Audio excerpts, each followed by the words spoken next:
அகிலம் நியூஸ் நேயர்களுக்கு வணக்கம். இன்றைய இலங்கையின் காலை நேர தலைப்பு செய்திகள்.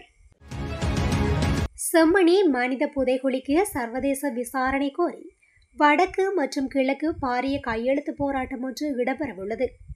குறித்த போராட்டமானது எதிர்வரும் 29ஆம் திகதி முன்னெடுக்கப்படவுள்ளது.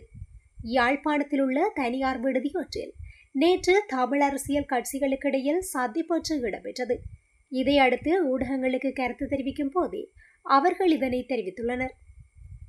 ரணில் விக்ரமசிங்கவுக்கு எதிராக மட்டுமில்லாமல் அனைத்து ராயபக்சர்களுக்கு எதிராகவும் விசாரணைகள் நடைபெற்று வருவதாக அரசாங்க தரப்பிலிருந்து அறிவிக்கப்பட்டுள்ளது. கூட்டம் ஒன்றுக்கு பிறகு ஊடகங்களுக்கு கருத்து தெரிவிக்கும் அமைச்சர் பிமல் ரத்நாயக்க இதனை தெரிவித்துள்ளார். அதன்படி விசாரணைகளுக்கு வரம்பு இல்லை என்றும் சட்டத்தின்படி நடவடிக்கை எடுக்கப்படும் என்றும் அவர் வலியுறுத்தியுள்ளார். அத்துடன் மத்திய வங்கி மோசடியில் ஈடுபட்ட ரணில் விக்ரமசிங்க மற்றும் அலோசியஸிடமிருந்து பணம் பெற்ற குழு தொடர்பாக சட்டமன்ற கூறிய அமைச்சர் பிமல் ரத்நாயக்க இது தற்போதைய அரசாங்கத்தின் ஆணையின் ஒரு முக்கிய பகுதியாகும் என்றும் சுட்டிக்காட்டியுள்ளார். முன்னாள் ஜனாதிபதி ரணில் விக்ரமசிங்கவை கொலை செய்ய அழைப்பு விடுக்கும் சமூக ஊடக செய்தி தொடர்பாக குற்றப்புலனாய்வு துறைக்கு புகார் வந்துள்ளதாக கூறப்படுகின்றது. கொழும்பு தேசிய மருத்துவமனையில் சிகிச்சை பெற்று வரும் ரணில் விக்ரமசிங்கவை கொலை செய்ய வலியுறுத்தி இணையத்தில் ஒரு பதிவு பரப்பப்படுவதாக கூறி கடுவலை பிரதேச சபையின் முன்னாள் உறுப்பினர் பிரபாத் தர்ஷன மற்றும் பலர் இந்த புகாரை தாக்கல் செய்தனர். தனிப்பட்ட வெளிநாட்டு பயணத்திற்காக அரசு நிதியை தவறாக பயன்படுத்தியதாக கூறப்படும் குற்றச்சாட்டில் ஆகஸ்ட் 26ஆம் திகதி வரை விளக்கமறியலில் வைக்கப்பட்டுள்ள ரணில் விக்ரமசிங்க தற்போது மருத்துவ மேற்பார்வையின் கீழ் கொழும்பு மருத்துவமனையில் சிகிச்சை பெற்று வருகின்றார். புதுக்குடியிருப்பு பிரதேச செயலாளர் பிரிவிற்குட்பட்ட இரணிப்பாளை பகுதியில் குளவிக்கொட்டுக்கு இலக்காகிய மூவர் புதுக்குடியிருப்பு ஆதார வைத்தியசாலையில் அனுமதிக்கப்பட்டு நீண்ட நேரமாக சிகிச்சை வழங்கப்படாத சம்பவம் ஒன்று நேற்று இடம்பெற்றுள்ளது. நேற்று காலை 6:30 மணியளவில் தோட்டத்தில் வேலை செய்து கொண்டிருந்த வயோதிபர்கள் இருவர்களுக்கும் அவ்வீதியால் சென்று கொண்டிருந்த பெண்ணொருவருக்கும் அப்பகுதியில் இருந்த குளவிக்கூடொன்று கலைந்து அதிலிருந்த குளவிகள் கொட்டியுள்ளது. இந்நிலையில் வைத்தியர்கள் பணி பகிஷ்கரிப்பில் இருப்பதாக கூறி நீண்ட நேரம் பார்வையிடவில்லை என நோயாளர்கள் குற்றச்சாட்டை முன்வைத்துள்ளனர்.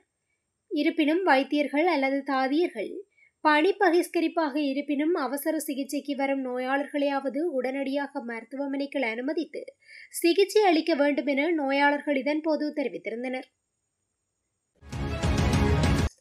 கண்டி ஹட்டுகஸ்தோட்டை வீதியில் மோட்டார் சைக்கிள் பந்தயத்தில் ஈடுபட்ட 2 இளைஞர்கள் விபத்தில் சிக்கியதில் ஒருவர் உயிரிழந்துள்ளார். மற்றொருவர் படுகாயமடைந்து பேராதனை போதனா வைத்தியசாலையில் அனுமதிக்கப்பட்டதாக ஹட்டுகஸ்தோட்டை போலீசார் தெரிவித்துள்ளனர்.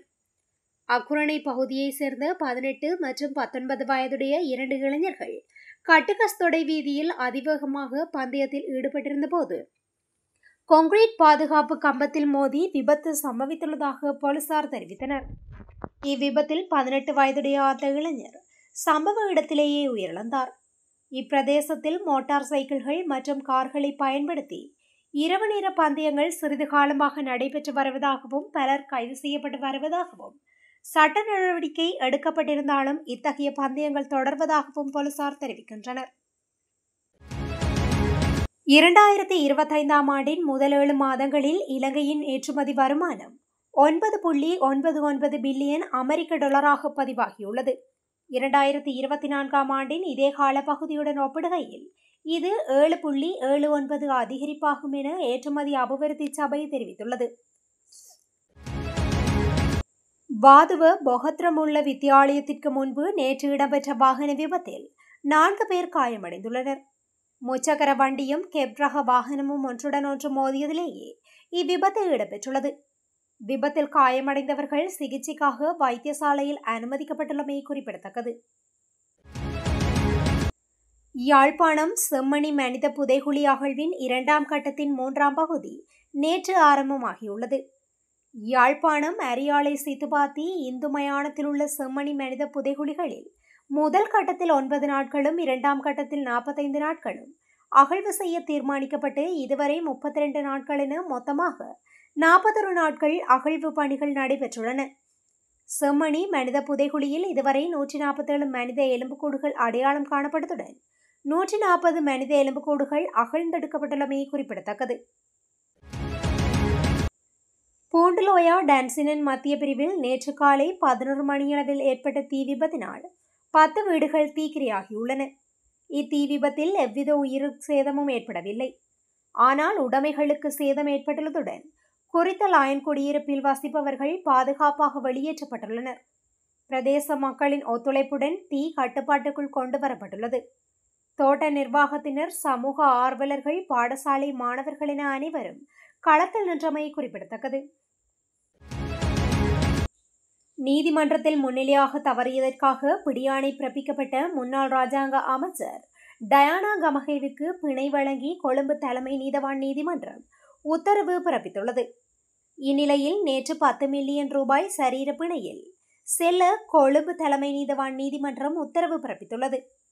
குடிவரவு மற்றும் குடியகல்வு சட்டத்தை மீறி தவறான தகவல்களை சமர்ப்பித்து கடவுச்சீட்டை பெற்றதாகவும் செல்லுபடியாகும் விசா அனுமதி இல்லாமல் இலங்கையில் தங்கியிருந்ததாகவும் குற்றப்புலனாய்வுத்துறையின் நிதி குற்ற புலனாய்வு பிரிவு அவருக்கு எதிராக 7 வழக்குகளை பதிவு செய்துள்ளது. இது தொடர்பான வழக்கு கடந்த 21ஆம் திகதி விசாரணைக்கு எடுத்துக் கொள்ளப்பட்ட நிலையில் பிரதிவாதி நீதிமன்றத்தில் முன்னிலையாக தவறியதால் பிடியாணை பிறப்பிக்கப்பட்டது. கொழும்பு மாவட்ட பிரதி பொலிஸ் மா அதிபர் உதித லியனகேவை செப்டம்பர் 1ஆம் திகதி வரை விளக்கமறியலில் வைக்க உத்தரவிடப்பட்டுள்ளது. அனுராதபுரம் நீதவான் நீதிமன்றத்தில் சந்தேக நபர் நேற்று முற்படுத்தப்பட்ட நிலையில் இந்த உத்தரவு பிறப்பிக்கப்பட்டுள்ளது. புதியல் தோண்டுவதற்கு முற்பட்ட குற்றச்சாட்டில் குறித்த பொலிஸ் மா அதிபரின் மனைவி உட்பட 8 பேரை அனுராதபுரம் போலீசார் குற்றப்புலனாய்வு திணைக்களத்தால் கைது செய்யப்பட்டனர்.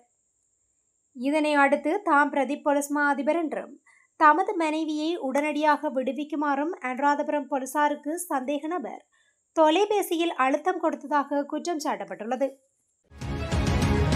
கொழும்பு கொள்ளுப்பிட்டி பகுதியில் வைத்து வெள்ளிக்கிழமை இரவு சீன வர்த்தகர் ஒருவரை கடத்தி சென்று 60,000 அமெரிக்க டாலர்களை கொள்ளையடித்து தப்பி சென்ற சீன பிரஜைகள் அடங்கிய கும்பல் தொடர்பில் விசாரணைகள் ஆரம்பிக்கப்பட்டுள்ளதாக போலீசார் தெரிவித்தனர்.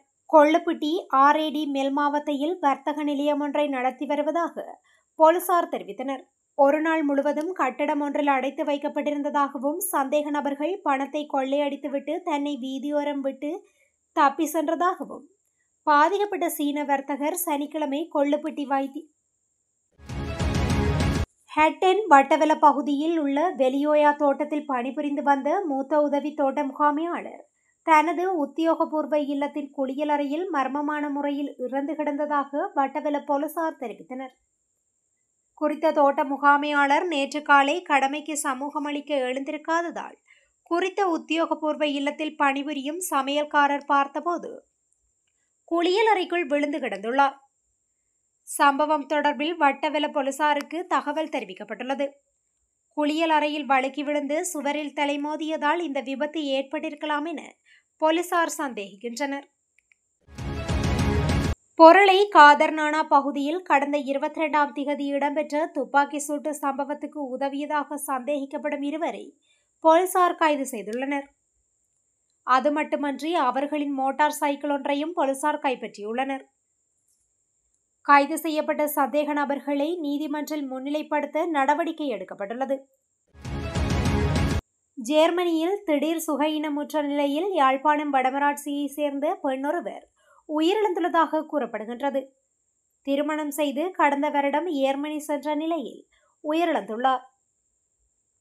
சம்பவத்தில் 39 வயதான பெண்ணே உயிரிழந்துள்ளதாக கூறப்படும் நிலையில் பெண்ணின் உயிரிழப்பு உறவினர்கள் மத்தியில் துயரத்தை ஏற்படுத்தியுள்ளது. இத்துடன் இன்றைய இலங்கையின் காலை நேர பிரதான செய்திகள் நிறைவடைகின்றன. தொடர்ந்து இலங்கையின் செய்திகளை அறிந்து கொள்ள அகிலம் நியூஸுடன் இணைந்திருங்கள். நன்றி. அகிலம், மாற்றத்திற்கான மக்கள் குரல். இந்த வீடியோ பிடிச்சிருந்தா லைக் பண்ணுங்க, கமெண்ட் பண்ணுங்க, ஷேர் பண்ணுங்க. மறக்காம கீழே இருக்க பெல் ஐகானை கிளிக் பண்ணுங்க.